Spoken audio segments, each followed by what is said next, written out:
მოგესალმებით, ძვირფასო მეგობრებო, კიდევ ერთი ვიდეო გადავწყვიტე რომ შემოგთავაზოთ და ამ ვიდეოს დავარქვი როგორ გავზარდოთ გაფუჭებული ბავშვები და ეს გაფუჭებული ბრჭყალებშია რა თქმა უნდა მშობლობას ეხება ეს თემა, ხშირად შემოდის ეს თემა, იმიტომ რომ მენეჯმენტთანაც კავშირშია, ლიდერობასთანაც, ყველაფერთან რასაც ჩვენ ვასწავლით და რაზეც ვსაუბრობთ და ძალიან საინტერესო სტატია შემხვდა მოკლედ და გადავწყვიტე რომ ამ სტატიაზე დაყრდნობით ამომეკრიბა რაღაცა ანტირჩევები, ასე ვთქვათ და მე ეს ანტირჩევები შეიძლება გადავაქციოთ პოზიტიურ რჩევებად იმასთან დაკავშირებით თუ როგორ იზრდებიან ესე გაფუჭებული ბავშვები და იქნება აუცდეთ ამ ამბავს რამენაირად რაღაცა ორგანიზებული ძალისხმევით. ვთქვათ რომ მშობლობა არის ერთ-ერთი ყველაზე რთული საქმე, თუ შეიძლება საქმე უწოდოთ, ერთ-ერთი ან შეიძლება ყველაზე რთული საქმეა, იმიტომ რომ უკავშირდება ღელვა, ძალიან მაღალი პასუხისმგებლობა, მშობლები როცა ვხდებით შედარებით ადრეულ ასაკში. ჩვენ თვითონ არ ვიცით, ესე იგი ცხოვრების ესა თუ ის ასპექტი, სხვას უნდა ვასწავლოთ და მოკლედ ძალიან ბევრი შეცდომა გვეპარება და თან აი ყველაზე ნაკლებად მანდ გვინდა რომ რამე შეგვეშალოს, ხო? ანუ ერთი არის რომ ვთქვათ საქმეში შეგეშალოს რაღაცა და მეორე არის მშობლობაში. მეორე მხრივ უშეცდომო არავინ ვართ და აუცილებლად დავუშვებთ შეცდომებს. ამ ვიდეოში მე მიზნად ვისახავ რომ ეს კვლევაზე დაფუძნებული ყველაზე უარესი პრაქტიკა, ანუ best practice კი არა, worst practice მოვიტანო თქვენთან და იქნებ რამე შეცდომებს მაინც ავწდეთ რა. ეს არის ჩემი მიზანი. ყველას კარგი უნდა თავისი შვილებისთვის, ეს არის ძალიან მნიშვნელოვანი და მიუხედავად ამისა, ეს გაფუჭებული ბავშვები მაინც არსებობენ და თანაც დამეთანხმებით, რომ ძალიანაც კარგ ოჯახებში და ძალიან კარგი მშობლების ხელშიც ხდება ესეთი რამე და ამიტომ არ ვთქვათ ესეთი რაღაცა, რომ აი ცუდი ხალხი ცუდ შვილებს ზრდის, კარგი ხალხი კარგ შვილებს ზრდის, ესე გვინდა ჩვენ, მაგრამ რაღაცეები გვეშლება, ხო? ამიტომ მეთოდებზე ვილაპარაკოთ კონკრეტულად, შეიძლება ამ შეცდომებს უშვებდეთ და შეიძლება ჩვენ ვაფუჭებდეთ ჩვენ შვილებს აი ამ მეთოდებით. ყველა ეს პრობლემა, რაზეც ჩვენ ვილაპარაკებთ, სასიკეთო განწყობით არის გამოწვეული. ანუ გასაფუჭებლად არაფერს არ ვაკეთებ. პირიქით, ჩვენ რაც გვაკლდა ბავშვობაში, გვინდა რომ ჩვენ ბავშვებს არ დააკლდეს. ზედმეტი სიმკაცრე არ გვინდა რომ გამოვიდეს, რომ ბავშვს არ დაამახსოვრდეს ნეგატიურ კონტექსტში ემოციები და მოკლედ ამ რაღაცეების კომპენსაციის სურვილით ხანდახან ისეთ ქცევას ვავლენთ, როგორც მშობლები, რომელსაც კარგ შედეგებთან არ მივყავართ. ხანდახან უბრალოდ ვერ ვიცლით და არათანმიმდევრულები ვართ როგორც მშობლები, ხო? ესე ძალიან ხშირია, ძალიან დატვირთულები ხართ და მილიონი საქმე გაქვთ და მოკლედ დიდი იმედი მაქვს, რომ ეს ვიდეო დაგეხმარებათ ნაბიჯ თუნდაც პატარა სწორი გადაწყვეტილებების მიღებაში მშობლობასთან დაკავშირებით. სანამ გადავალთ უკვე თვითონ აი ამ ანტირჩევებზე, მადლობა მინდა გადაუხადო ამ ვიდეოს სპონსორებს. თქვენ შეამჩნევდით, რომ ტრადიციული გაგებით სპონსორები არ აქვს ფლომასტერის ვიდეოებს. საქმე ის არის, რომ ჩვენი ყველა ვიდეოს სპონსორი და ამ ვიდეოს სპონსორიც არიან ის ორგანიზაციები და ის ადამიანები, ვინც გვიკვეთავენ და მონაწილეობენ ჩვენ ტრეინინგებში. ანუ თქვენ ჩვენ ტრეინინგების მონაწილეები და დამკვეთები ხართ ამ ყველაფრის წყარო და სპონსორი და ის საშუალება, ის რესურსი, რომელსაც თქვენ გვაძლევთ ჩვენი ტრეინინგების სანაცვლოდ, გამოიყენება იმისთვის, რომ შევქმნათ უფასო და ხარისხიანი კონტენტი YouTube-ზე და სხვაგან და ამისთვის დიდი მადლობა გეკუთვნით. ჩვენი ტრეინინგების შესახებ ინფორმაცია შეგიძლიათ ნახოთ საიტზე flowmaster.g. დაუბრუნდეთ ახლა ცუდი ესე გაფუჭებული ბავშვების აღზრდას, ანუ ცუდი მშობლობის ცუდ მეთოდებს და პირველი რჩევა ბრჭყალებშია, ანუ გაიხსენეთ, რომ ვიდეოს ქვია როგორ გავზარდოთ ცუდი ბავშვები. გაფუჭებული ბავშვები. პირველი რჩევა არის, რომ მატერიალური სიკეთეები, საჩუქრები, სათამაშოები და ასე შემდეგ მიიღონ დამსახურების გარეშე. აი უბრალოდ მამა მოვიდა, მოიტანა, დედა ჩამოვიდა, სადღაციდან ჩამოიტანა, გამოიარა, ესე იგი ნათლიამ და აჩუქა. მოკლედ დამსახურება არ ჭირდება მატერიალურ სიკეთეებს დღევანდელი ბავშვის ცხოვრებაში. და ახალი რამეები მოდის და მოდის, ხო? ეს ქცევა ბავშვობაში იწვევს იმას, რომ გრძელვადიან პერსპექტივაში ბავშვს უჩნდება მოლოდინო ცხოვრება საერთოდ ასეთია. და მას ეკუთვნის ეს ყველაფერი და სამყაროს აქვს მისი ვალი. და რომ გაიზრდება და უნივერსიტეტში რომ ისწავლის და მერე სამსახურს რომ დაიწყებს, ვიღაცები ისინი უნდა მოვიდნენ უფროსები, კოლეგები და მოუტანონ საჩუქრები და დაასაჩუქრონ, ხელფასიც უნდა მოუმატონ, პრემიაც გადაუხადონ და კარგ ტრეინინგზეც გააგზავნონ და ასე შემდეგ, დამსახურებით კი არა, დამსახურების გარეშე. ამიტომ ჩვენ ვამბობთ, რომ თუ თქვენი შვილები დამსახურება არ უწევთ და ამ მატერიალურ სიკეთეებს ესე იღებენ, ისინი შეეჩვევიან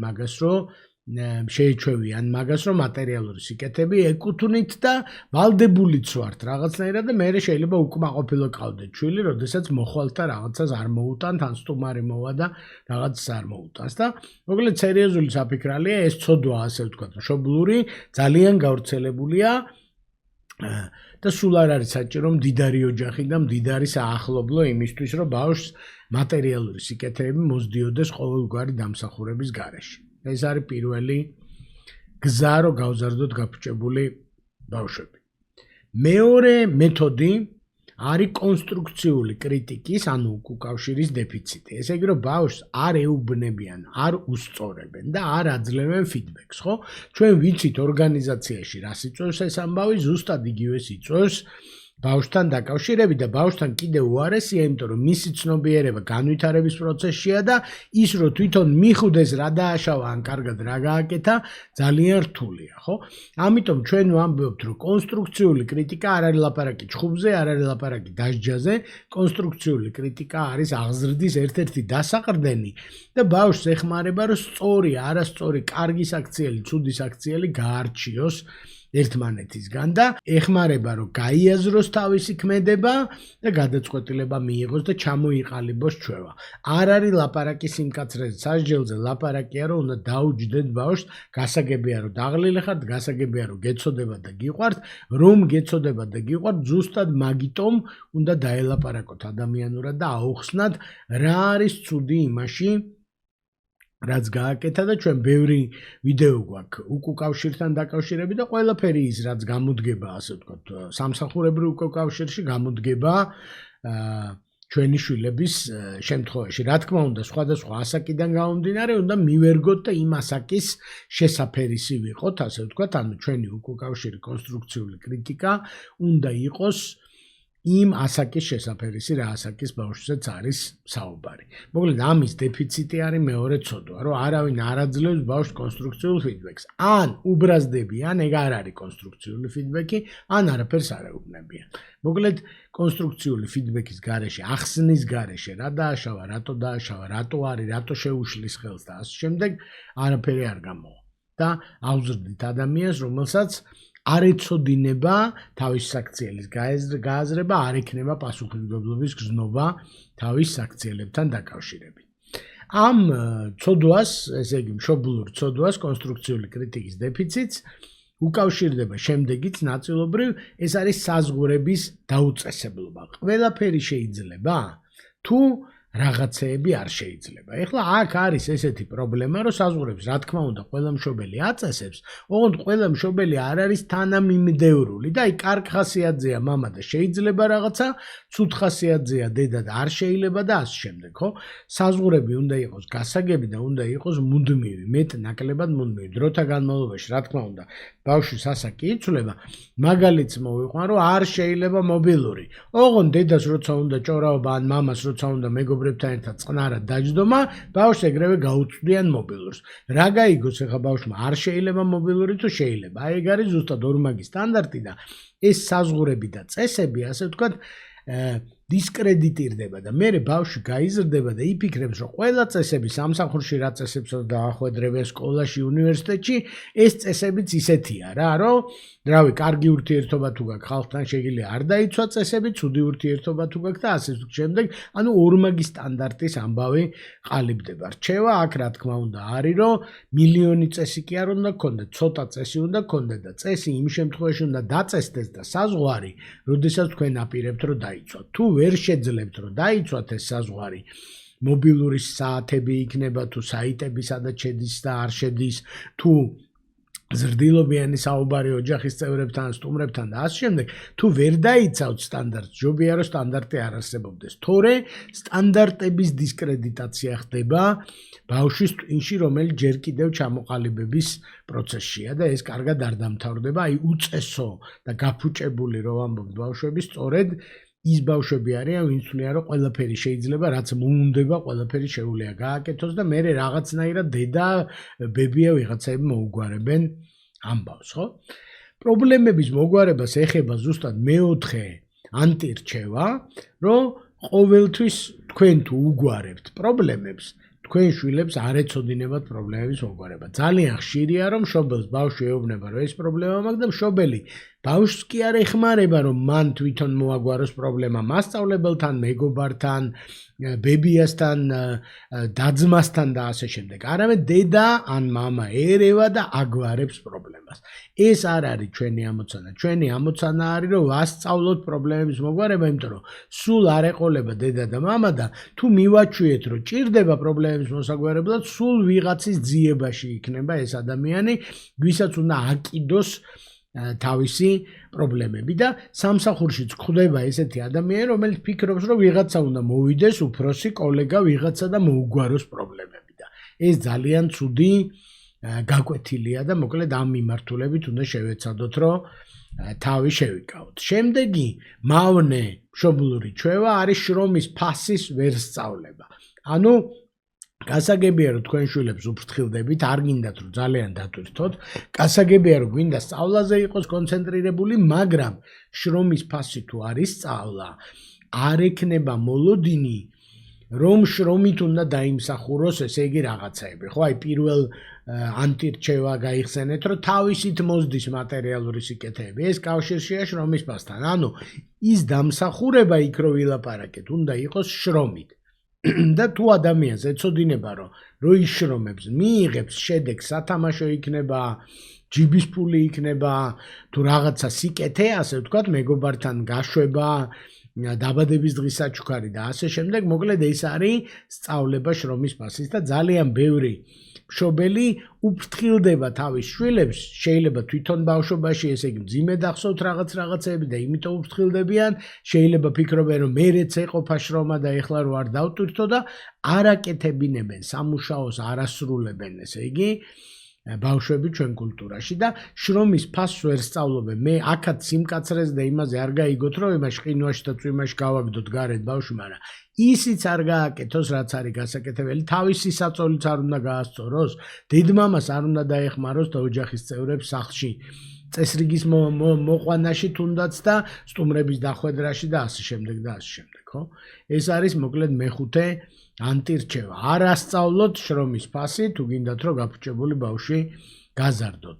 მეექვსე რჩევა არის წარუმატებლობის საშუალება არ მისცეთ. გახსოვთ პრობლემების მოგვარება, რო ვთქვით, ეს იმას უკავშირდება. ანუ დაუფინეთ თივა, არიან helicopter parents, აი ხა მილენიალებზე, ანუ Y თაობაზე ამბობენ, რომ მშობლები გახდნენ და არიან ვერტმფრენივით მშობელი, რომ ბავშვი დადის და ზემოდან წარმოიდგინეთ დედა და მამა ვერტმფრენივით ჰაერში ლივლივებს და შეცდომის დაშვების საშუალებას არ აძლევს. ტელეფონზე ურეკავენ 10-ჯერ, ჩაჯექი ტაქსში, კარი დაკეტე, ქუდი დაიხურე, ეს ჩაიცვი თუ ის ჩაიცვი, ხო? ეგრე არ გამოვა. წარუმატებლობის საშუალება კი არ უნდა დაიღუპოს ბავშვი, ცხადია, რომ უსაფრთხოება თქვენი პასუხისმგებლობაა, მაგრამ თუ არ წაიქცა ეს ბავშვი, ავად თუ არ გახდა და თუ არ ჩაფლავდა თუნდაც ურთიერთობებში და ან საქმეებში, ვერ ისწავლის თავის ემოციებთან გამკლავებას, ვერ ისწავლის წარუმატებლობიდან გაკვეთილის გამოტანას და ვერ მიიღებს ცხოვრებისეულ გამოცდილებას, ხო? ანუ წარუმატებლობაც უნდა იწვნიოს ადამიანმა, უნდა დაფიქრდეს და იქიდან გაკვეთილი ისწავლოს და თქვენ თუ დაიცავთ და ყველგან თუ თივას დაუფენთ, სადაც შეიძლება წაიქცეს, ხელს უშლით, უკრძალავთ გამოცდილების მიღებას და გაიზრდება ეს ადამიანი და იქნება ემოციურად დაუბალანსებელი, პრობლემების მოგვარების ჩვევა არ ექნება, იმიტომ რომ როცა უნდა შეექმნა ეს ჩვევები, მაშინ არ მისცეს წარუმატებლობის საშუალება და ეს სათბურში გაზრდილი ბავშვები არიან, ბევრი ჩვენგანის ბავშვები სამწუხაროდ, ხო?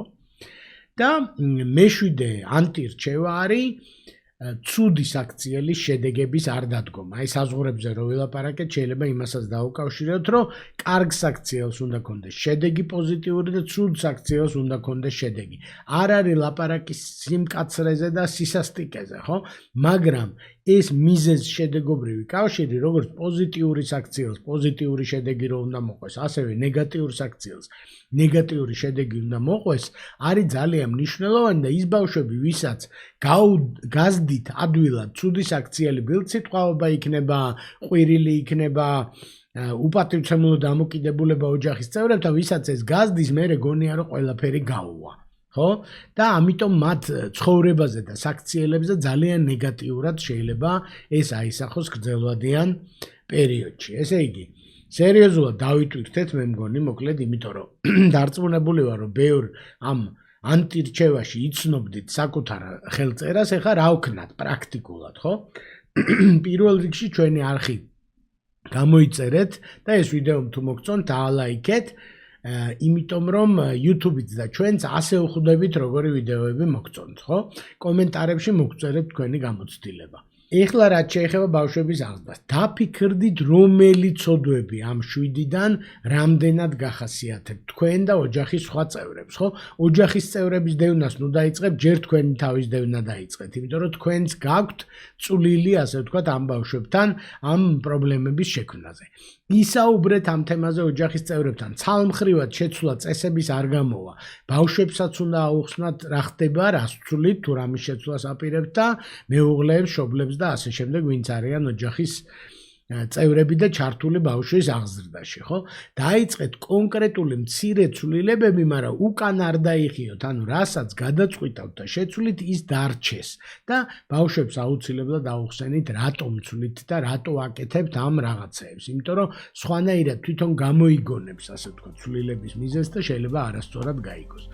არ გამკაცრდეთ ზედმეტად, არ არის სიმკაცრეს საერთოდ არ ეხება ეს ვიდეო, როგორი სათნო და მოსიყვარული მშობელიც იყავით, ისეთ სათნო და მოსიყვარული მშობელი შეგიძლიათ დარჩეთ და ეს 7 შეცდომა არ დაუშვათ.